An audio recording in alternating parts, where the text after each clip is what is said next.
வணக்கம். திருப்பூரூர் முருகன் துணை.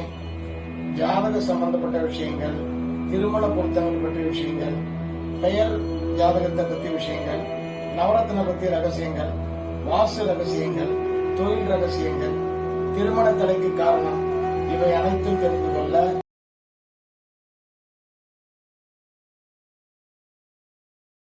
கன்னிராசி நேயர்களுக்கு 9வது வீட்டில் குரு அமர்ந்து சந்தோஷமான சூழ்நிலையில் பூர்வ புண்ணியஸ்தானத்துல உட்கார்ந்துருக்கிறாருப்பா.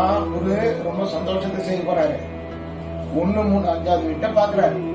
அப்ப 1வது வீடுன்றது ஜென்மம். ஜென்மத்துல கஷ்டப்பட்டிருந்தாலும், துன்பப்பட்டிருந்தாலும், துயரப்பட்டிருந்தாலும், துக்கப்பட்டிருந்தாலும் சரியாயிடும். கஷ்டம் வராது. ஆனால் தெய்வீக அனுகூலங்கள் நிறைய ஏற்படும். கோயிலுக்கு கண்டிப்பா போறேன், கோயிலுக்காக செலவு பண்ண போறேன், தான தர்மங்கள் பண்ண போறேன். அப்புறம் உனக்கு ஏன் கஷ்டம் வரப்போகுது? குரு பகவானை பார்த்துக்கோ, குருவுக்கு விளக்கு போட்டுக்கோ, குருவுக்கு போயிட்டு நெய் தீபம் ஏற்றி ஏழை குழந்தைங்களுக்கு சாப்பாடு கொடுக்கறதோ, துணிமணி கொடுக்கறதோ, சுண்டல் விநியோகம் பண்றதோ வியாழக்கிழமை செஞ்சிரு. காலையில செய்யறியோ இல்லையோ, சாயங்காலம் போயிட்டு அந்த வேலையை முடிச்சிரு. 3வது வீட்டுக்கு வரதுனால பராக்கிரமஸ்தானம், செயல், வீரம், தீர்க்கமான செயல்கள், இவை அனைத்தும் பலப்படும்.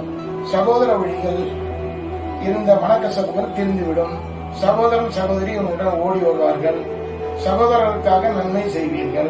சகோதரருக்கு துணிமணி எடுத்து கொடுப்பீங்க. சந்தோஷமான நிகழ்ச்சியில கலந்துப்பீங்க.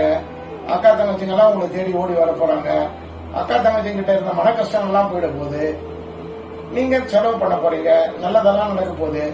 வீட்டுல இருக்கவங்க ரொம்ப சுபிட்சமான நிலை உருவாகும். நகைகள் சேரும். இவ்வளவு நாள் நகை வாங்காம இருந்தீங்கன்னாலும் தங்க நகை வாங்குறது, குழந்தைங்களுக்காக ஏதாவது செய்யறது, இதெல்லாம் செய்ய போறீங்க. 5வது இடம்ன்றது பூர்வ புண்ணியஸ்தானம், பாக்கியஸ்தானம். அந்த பூர்வ புண்ணியஸ்தானத்துல எந்த கடவுளை நீங்க மறந்து வந்துட்டு இருக்கீங்களோ அந்த கடவுளை உங்களுக்கு நல்லது செய்ய போறாரு. அதாவது நீங்க எந்த கடவுளை மறந்து, குலதெய்வம் யாருன்றது உங்களுக்கு தெரியாது.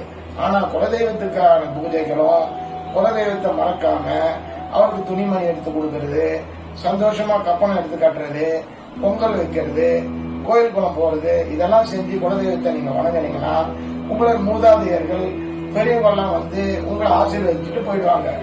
நல்லதெல்லாம் நடக்கும். சந்தோஷமான நிகழ்ச்சிகள் ஏற்படும். பிள்ளைங்க படிக்கிறதுக்காக இருந்ததுன்னா அதுக்கு செலவு பண்ணுவீங்க. வண்டி வாங்குவீங்க. பிள்ளைங்களுக்கு துணிமணி எடுத்து கொடுப்பீங்க. செல்வ செழிப்புல இருக்கக்கூடிய சூழ்நிலை அந்த குழந்தைங்களால உருவாகும்.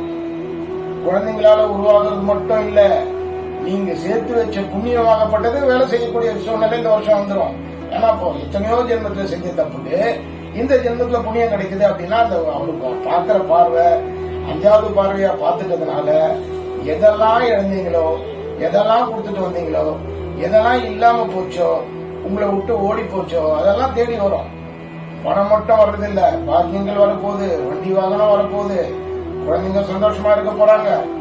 நீங்க எல்லாம் உணவு வகையில சந்தோஷமான உணவு சாப்பிடக்கூடிய நேரம், சந்தோஷமா இருக்கக்கூடிய நேரம், கோயில் குளம்லாம் சுத்த வேண்டிய நேரங்கள். கோயிலுக்கு போவீங்க, குதூகலமா இருப்பீங்க, சந்தோஷமான நிகழ்ச்சியில கலந்துப்பீங்க. இவையெல்லாம் கிடைக்கும். ஆனா பணவரவும் அதிகம் இருக்குது. பணவரவு எப்படி அதிகமா இருக்குதுன்னு சொன்னா, 5வது வீட்டுல இருக்கக்கூடிய தெய்வங்கள் உங்களுக்கு எல்லாத்தையும் கொடுத்துரும். எது கொடுத்துட்டு வந்தீங்களோ அதெல்லாம் இப்ப வாங்கிக்கக்கூடிய சூழ்நிலை உருவாயிடும். இதை நீங்க நல்லா பயன்படுத்திக்கின்னு தர்மங்கள் பண்ணணும், நல்லது செய்யணும். ஈஸ்வரனுக்கு போய் வழக்கு போடுறது, காகத்துக்கு சாதம் வைக்கிறது, பசுக்கு அகத்திக்கீரை கொடுக்கறது, இதெல்லாம் நீங்க செஞ்சுன்னு வரும்போது உங்க துன்பங்கள்லாம் உங்களை விட்டு ஓடிடும். இந்த வருஷ பலன்கள் ரொம்ப அருமையா இருக்கு.